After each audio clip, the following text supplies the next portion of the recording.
সাত সকালেই ঘুম থেকে উঠে দেরি না করে দোকানের উদ্দেশ্যে চলে যাচ্ছে। আর এত সকাল সকাল কেন হচ্ছে তোমাদেরকে পরে বলতেছি।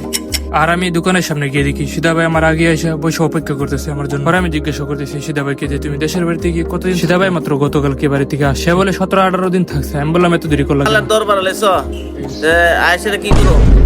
শুনলেনি তো তার কথা। পরে আমি তাকে দোকানটা খুলে দিই। বাসায় নাস্তা নেওয়ার জন্য বলেছিল, আমি নাস্তা নিয়ে বাসায় চলে যাচ্ছি। আর আমি বাসায় নাস্তা দিয়ে এসে দেখি সিদা ভাই দোকানে কি করতেছে। পরে দেখি সে দোকানটাকে গুছায় সবকিছু রেডি করে ফেলছে। আর আজকে এত সকালে দোকানে আসার কারণ হলো এই যে উপরে মালগুলো দেখতেছেন, এগুলো সবগুলো ড্যামেজ। এগুলোকে ডুবির ভিতরে ভরে ঢাকা ফেরত পাঠাবো, এই জন্য এত সকাল সকাল আসে। পরে আর দেরি না করে আমি গিয়ে সাঙ্গের উপরে উঠে যাই এই মালগুলোকে নিচে ফেলানোর জন্য। আর ফালানো শুরু করে দিয়েছি। 10-15 মিনিট ফেলানোর পর একটা জিনিস দেখলাম, তোমাদেরকে দেখাচ্ছি। হঠাৎ করেই আমার চোখ যায় এই ডাকনাটার উপর। আর এই ডাকনাটার মধ্যে হাদি ভাইয়ের নাম লেখা। পরে আমি তাদেরকে দেখাচ্ছি। আর আমি মন থেকে ধন্যবাদ জানাচ্ছি যে কোম্পানি হাদি ভাইয়ের নামেও ডাকনা বানিয়েছে।